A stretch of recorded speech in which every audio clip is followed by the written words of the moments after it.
things that we just don't pay attention to or they get overshadowed.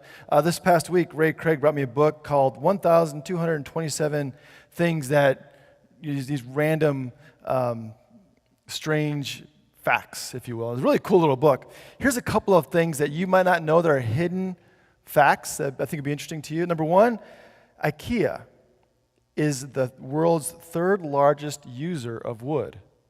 And they sell 2 billion Swedish meatballs every year. 2 billion, that's a lot of meatballs, okay? How about this one?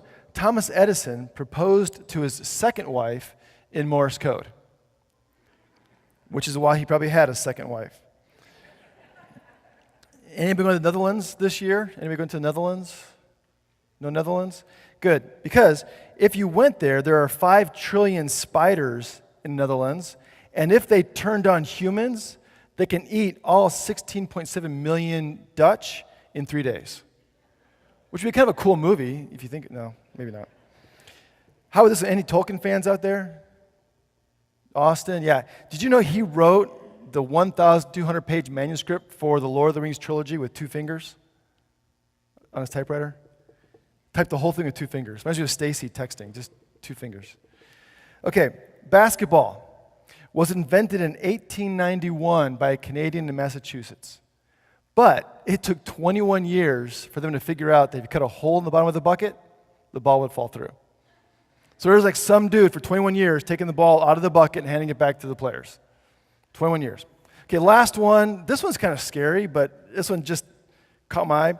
Between 1960 and 1977, the secret number authorizing U.S. presidents to launch nuclear missiles was 00000000.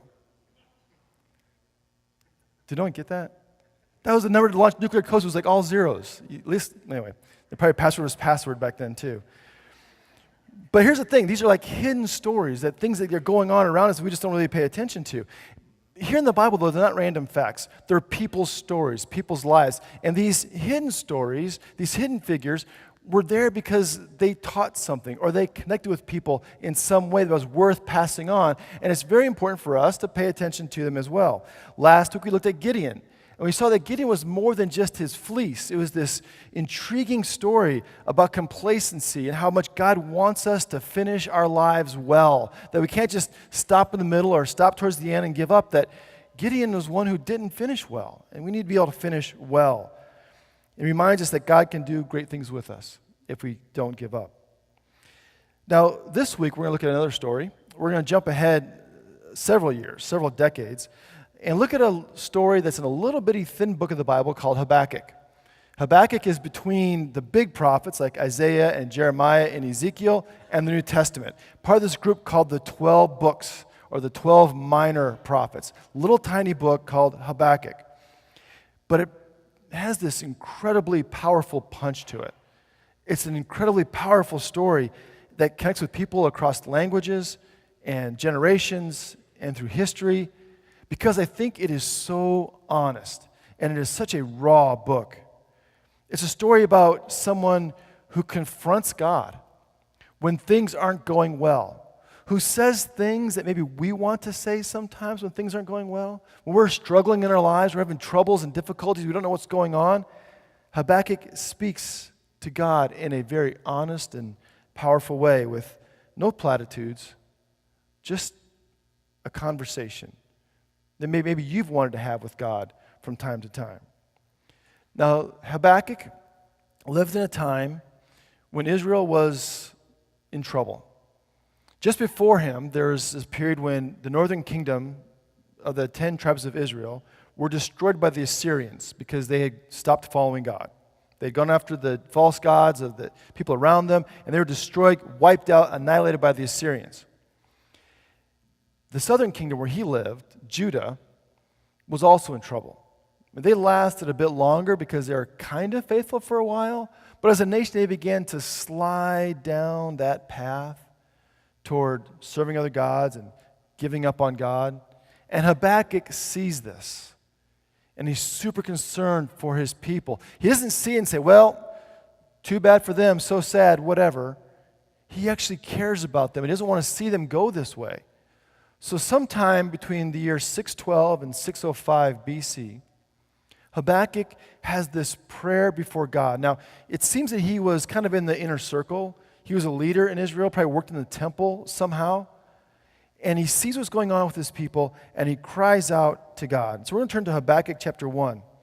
And he says this, "O Lord, how long shall I cry for help, and you will not listen?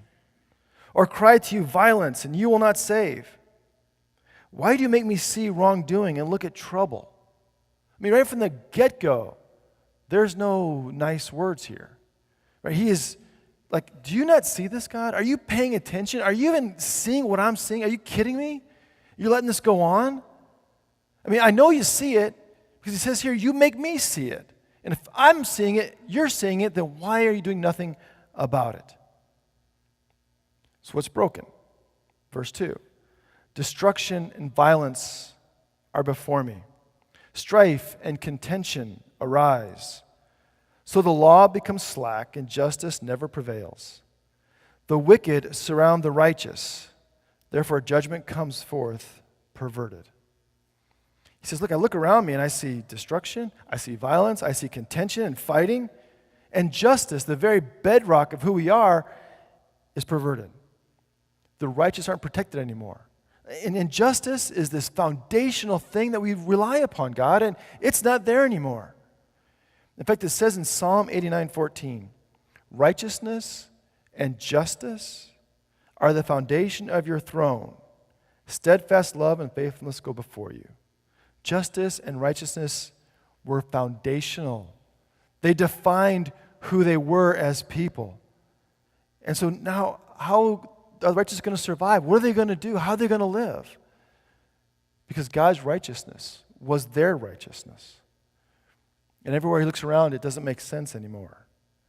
The people who are entrusted with power are abusing it. Religious leaders don't know God's justice and don't support the people. And no one's sticking up for what's right anymore. This was a critique that Jesus had of religious leaders too in his day. In Matthew 23, he said, "The scribes and the Pharisees sit on Moses' seat. Therefore, do whatever they teach you and follow it. But do not do as they do, for they do not practice what they teach. They tie up heavy burdens, hard to bear, and lay them on the shoulders of others. They themselves are unwilling to lift a finger to move them." Right? That's righteousness perverted. Where they're saying, hey, you got to do these things, we're not going to do them ourselves. They're not going to live by their own rules. They're going to teach you what to do, but they're not going to do it themselves. It's called being a hypocrite. It's one thing to be right about what you believe. It's something else to act with righteousness and to do those things. They have to go together. Habakkuk sees it. Jesus sees it. Jesus goes on and says this to his leaders. "Woe to you, scribes and Pharisees, hypocrites, for you tithe mint and dill and cumin, these little bitty things, these little spices. You give 10% of those, which is great, but have neglected the weightier matters of the law, like," here we go, "justice and mercy and faith. It is these you ought to have practiced without neglecting the others. So you also, on the outside, look righteous to others, but on the inside are full of hypocrisy and lawlessness." Jesus has an opinion about justice. It's incredibly basic to who we are as a people.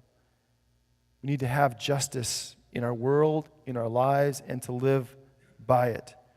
And Jesus knew that it was going to be hard. That like Habakkuk, he sees this going on. He's like, man, I don't get it, God. Why don't you fix this? And Jesus sees it.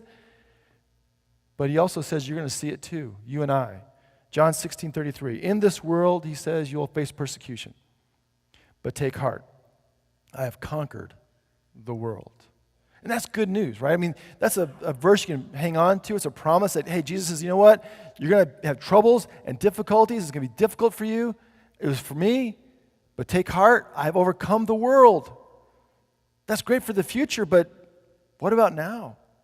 Ever felt like that? You're like, man, well, that's great for then, but I got stuff going on now, things I'm struggling with now, relationships that are broken now, justice that's broken now. So we're back to Habakkuk. What about the here now? What about the struggles you have today? What happens when everything seems to be falling apart, even the basic foundational parts of justice in our world? Jesus says that too. He entered into our pain. In fact, in John 15:20, he said, "Remember the word that I said to you, servants are not greater than their masters.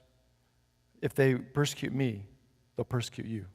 It's like, one thing about Jesus you have to really recognize is that he didn't stay at a distance from us, right? He got involved in our lives. It was personal, face to face. He talked with us, lives with us personally.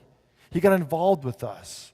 And so he sees this lack of righteousness, this lack of justice, and he experiences it and says, it happened to me, it's going to happen to you too. And so you can hear Habakkuk's cry in Jesus as well. Go back to Habakkuk for a second.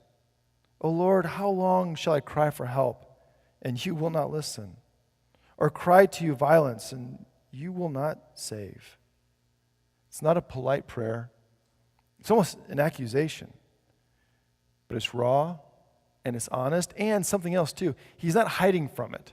He's not embarrassed by it. The fact that we're reading it right now means that he wrote this down for other people to read. Ever want to pray this prayer? God, don't you see what's going on? Aren't you aware of what's happening in my life? Do you not see this? Well, the answer is yes. Because prayer is really about a relationship. It's not throwing words up into the sky. It's not sending someone good vibes or positive thoughts. It's not a formal distance or a formal language we use to communicate with God. Prayer really is a relationship. It's a conversation with a God who is willing to converse with you and me. That's pretty impressive too. That's pretty incredible. That God's willing to have a conversation with us. Not just platitudes and words we want to just throw up there when we feel like it. In Matthew 6, Jesus said, "When you are praying, do not heap up empty phrases as the Gentiles do, for they think they'll be heard because of their many words. Do not be like them, for your Father knows what you need before you ask him." So does God know what Habakkuk's going through? Yeah. Does he know what's going on with Israel? Yeah, he does. And God's involved. And so Habakkuk cries out to God, not really because he doesn't think God knows, but because he thinks God can do something about it. Do you believe that in your life? Do you pray expecting God to do something in your life? That God can do something in your life? That God can change the circumstances?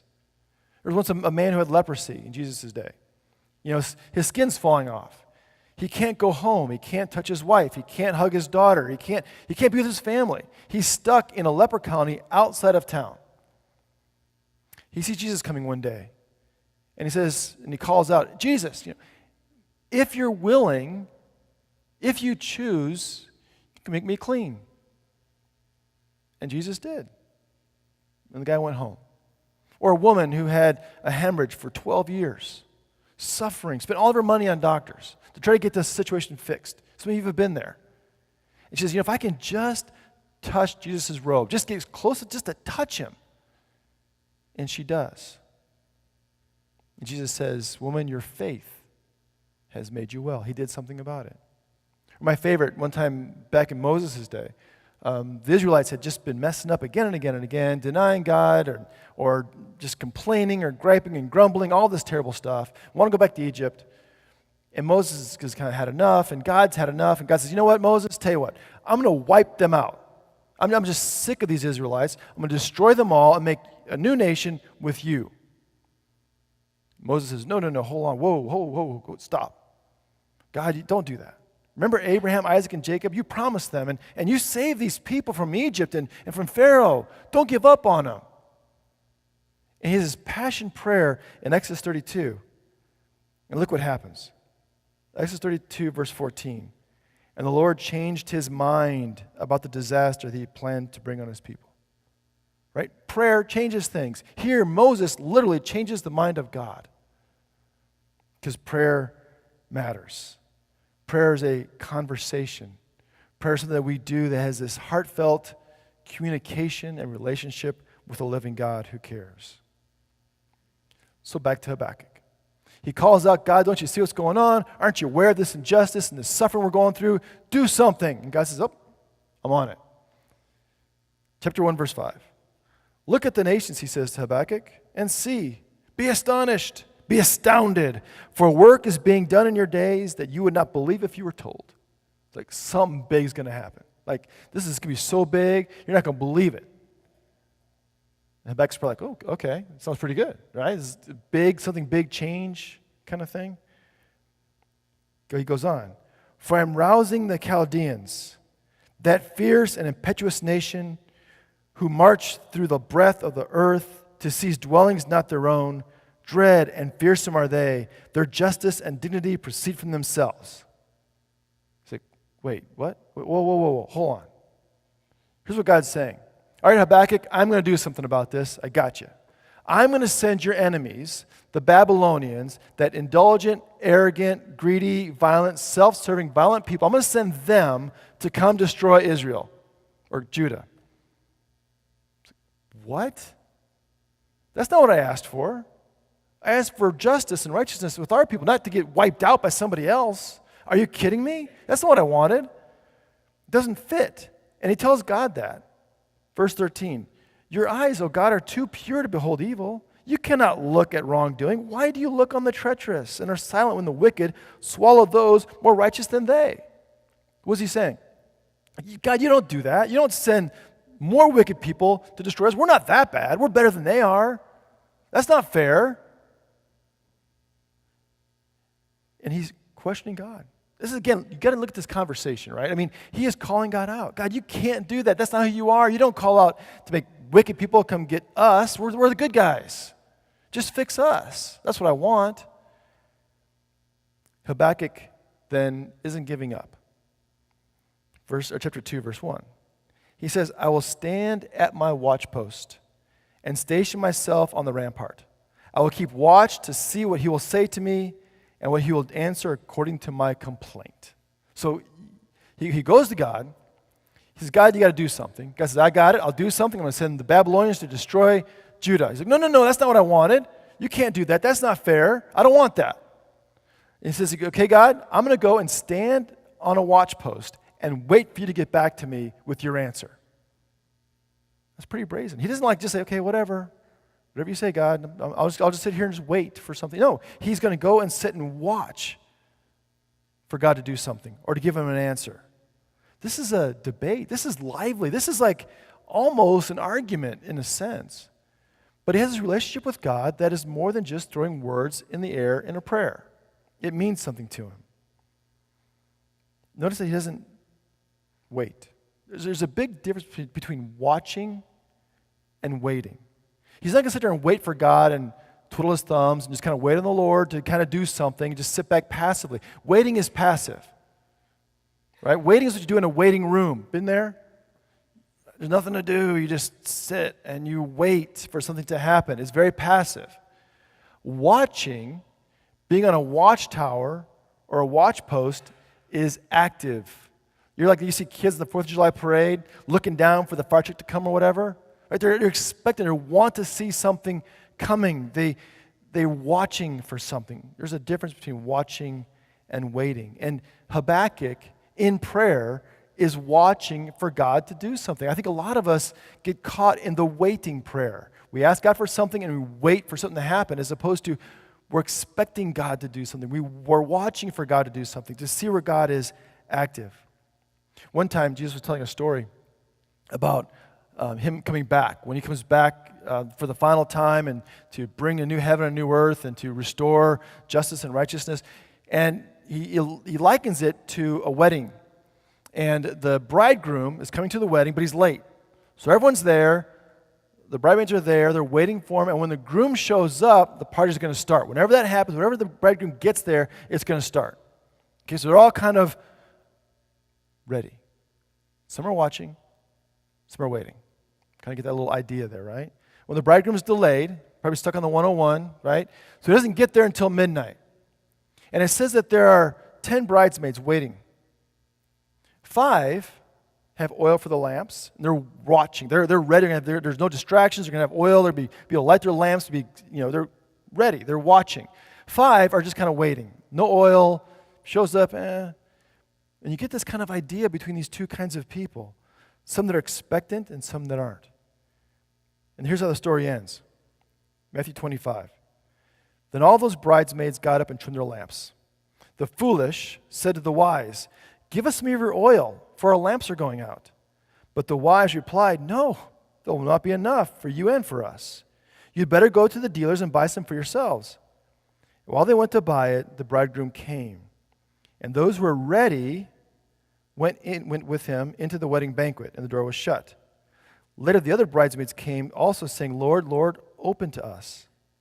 But he replied, "Truly I tell you, I do not know you. Keep awake, therefore, for we do not know neither the day nor the hour." He's talking about watching, being ready. I think with our relationship with God, we need to be watching, paying attention, ready. Are we thinking ahead? Are we paying attention? Are we expecting what God can do in our lives? Habakkuk is at his watchtower, and he's paying attention. And he's waiting for what God's going to say. And God does come to him and says, "You know what, Habakkuk? I'm going to come and bring the Babylonians to destroy Judah, to punish them. And then, yes, I'm going to punish them, the Babylonians too. I will bring justice." That's God's answer. I'll punish Judah, then I'm going to punish the Babylonians. And now it's back in Habakkuk's court. What's he going to say now? He got his answer. Right? God answered him with what he's going to do. What is Habakkuk going to do? Because God's been teaching him, spending time with him. Here we have in the very end of the book of Habakkuk, the last chapter. He says, "Though the fig tree does not blossom, and no fruit is on the vines, though the produce of the olive fails, and the fields yield no food, though the flock is cut off from the fold, and there is no herd in the stalls." Right? He's talking about destruction. I mean, Babylonians show up, it's going to be like this. No food, no olives, no flocks, nothing. He goes on, "Yet I will rejoice in the Lord. I will exult in the God of my salvation. God the Lord is my strength. He makes my feet like the feet of a deer. He makes me tread upon the heights." It's one of those beautiful parts of Habakkuk, that despite everything, he says, God's enough. Okay, God, I got your message. We've talked it out. But in the end, you're enough. And you'll make me walk on high places. You'll lift me up. You'll be my strength. Despite all this stuff happening, you're still my God. And it tells us, too, as people today, that prayer is not about our circumstances, but trusting in a God who overcomes our circumstances, who has strength for daily life.